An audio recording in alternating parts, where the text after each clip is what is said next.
বন্ধুরা অ্যারো বাংলা চ্যানেলের পক্ষ থেকে আপনাকে জানাই আন্তরিক শুভেচ্ছা এবং অভিনন্দন। বন্ধুরা আজকের ভিডিওতে আমরা কথা বলবো ডাক বিভাগে 20,000 শূন্যপদ গ্রামীণ ডাক সেবক কর্মী নিয়োগ করা হচ্ছে সেই বিষয় নিয়ে। ভারতীয় ডাক বিভাগের সর্ববৃহৎ নিয়োগ প্রক্রিয়া অর্থাৎ গ্রামীণ ডাক সেবক নিয়োগ করতে চলেছে ভারতীয় ডাক বিভাগ। পশ্চিমবঙ্গ সহ ভারতের যে কোনো প্রান্ত থেকে বেকার যুবক যুবতী শুধুমাত্র মাধ্যমিক পাস যোগ্যতায় আবেদন জানাতে পারবেন। ডাক বিভাগ কর্তৃক দীর্ঘ অপেক্ষার পর ফের বিপুল শূন্যপদ গ্রামীণ ডাক সেবক কর্মী নিয়োগ করতে চলেছে। যে সমস্ত চাকরিপ্রার্থীরা আগ্রহী এবং যোগ্য তারাই অবশ্যই শেষ পর্যন্ত বিস্তারিত করবেন।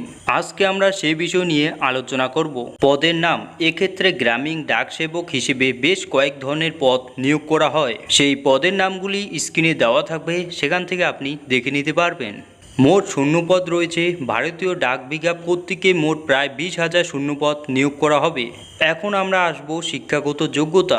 যে সকল চাকরিপ্রার্থীরা ভারতীয় ডাক বিভাগে গ্রামীণ ডাক সেবক নিয়োগের ক্ষেত্রে আবেদন জানাতে চায় তাদের শিক্ষাগত যোগ্যতা হিসেবে কমপক্ষে মাধ্যমিক পাস করতে হবে, পাশাপাশি কমপক্ষে 3 মাসের কম্পিউটার নলেজ সার্টিফিকেট থাকতেও হবে।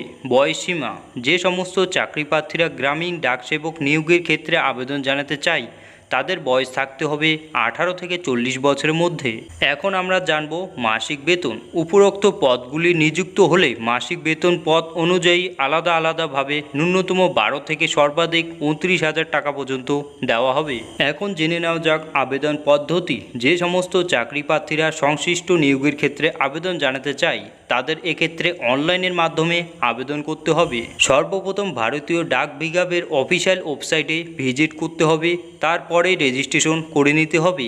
এরপর রেজিস্ট্রেশন নম্বর ও পাসওয়ার্ড লগ ইন করে পুরো ফর্মটি ফিল আপ করতে হবে। আবেদন চলাকালীন বেশ কিছু জরুরি ডকুমেন্টস স্ক্যান করে আপলোডও করতে হবে। এরপর আবেদনের মূল্য অনলাইনের মাধ্যমে জমা করতে হবে।